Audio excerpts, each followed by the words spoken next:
श्री लालू यादव जी कह रहे हैं अरे ये सब कुंभ का क्या कोई मतलब है, फालतू का कुंभ है। यानी सनातन धर्म के इस महाआयोजन को फालतू उनको दिखाई देता है। और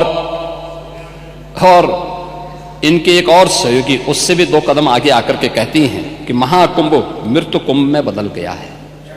ये क्या है? ये क्या है? मल्लिकार्जुन खड़गे कांग्रेस के नेता अध्यक्ष कहते हैं कुंभ भगदड़ में हजारों लोग मारे गए।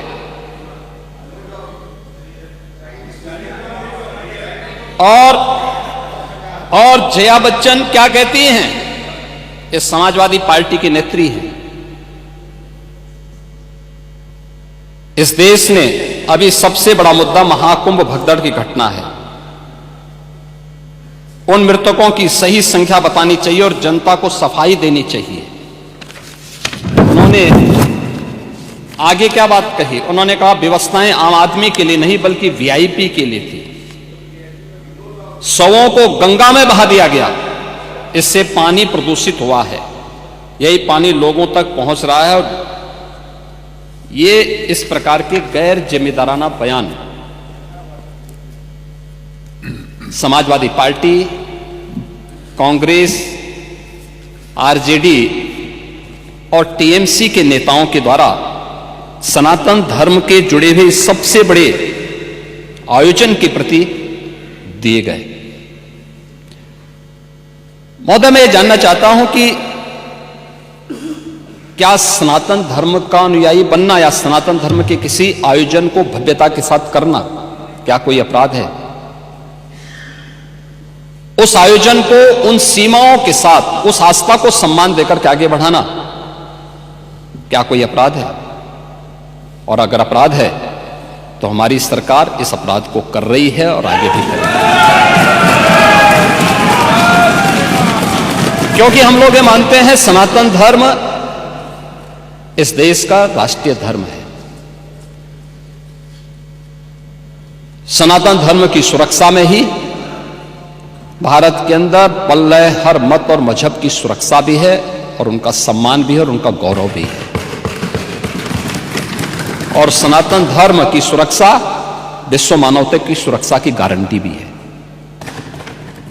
और उसके इतने बड़े आयोजन के साथ भेदभाव तो किसी के साथ नहीं हुआ, किसी के साथ नहीं हुआ। प्रयागराज महाकुंभ में क्रिकेटर मोहम्मद शमी ने भी स्नान किया।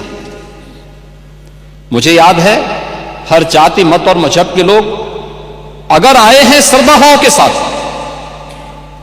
तो उन्होंने आस्था की पवित्र डुबकी भी लगाई।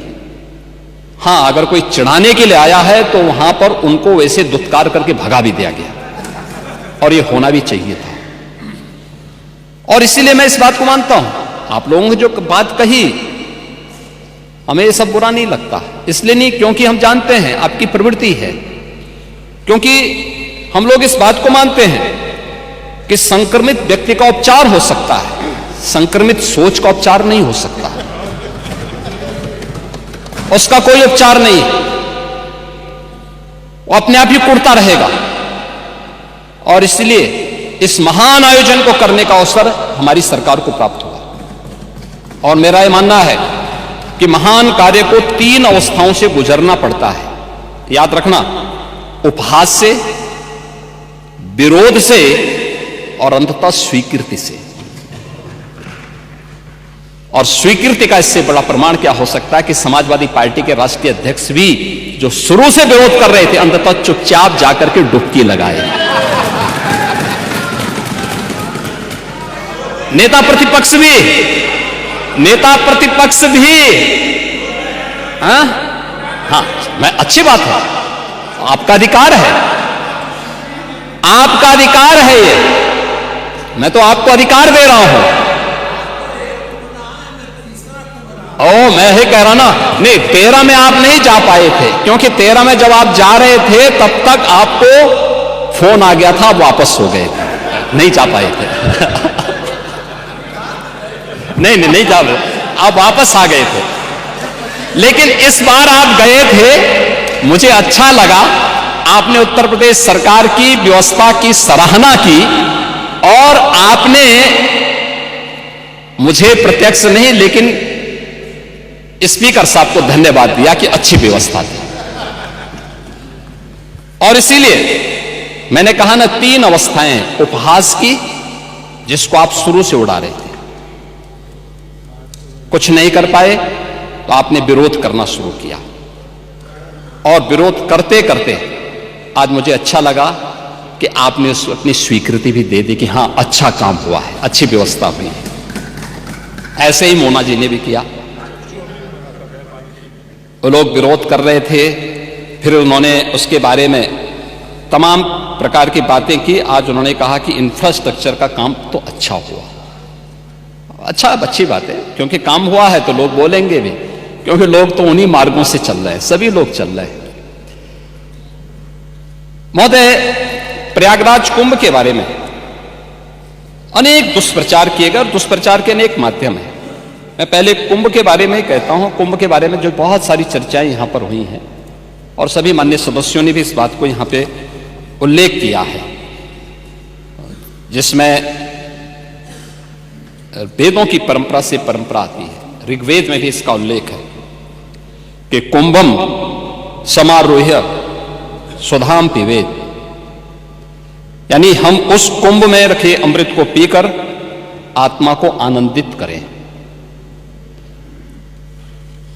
अथर्ववेद में भी इस बात का उल्लेख है कि ऐसा गंगा या कुंभे, यानी यह गंगा जल एक कुंभ, एक घड़े में संचित है, यानी अमृत के रूप में उसकी तुलना की गई है। और आज से 5000 वर्ष पहले रचा गया श्रीमद् भागवत महापुराण में भी इस बात का उल्लेख है को कुंभ मेले स्नात्वा पुण्यम प्राप्नोति मानुषः, यानी यहां कुंभ का संदर्भ कुंभ मेले से है। 5000 साल पहले भी इसका उल्लेख है। जो 4 तीर्थ स्थलों पर आयोजित होता है, उसमें स्नान करने से पापों का क्षय होता है। और जो बात यहां पे आपके विद्वान सदस्य से संग्राम सिंह यादव कह रहे थे, उन्होंने पुराणों की बात की, लेकिन वो पुराण की बात नहीं थी, वह तुलसीदास जी की रामचरितमानस में उल्लेख किया गया है। को कहि सकई प्रयाग प्रभाव हो, कलुष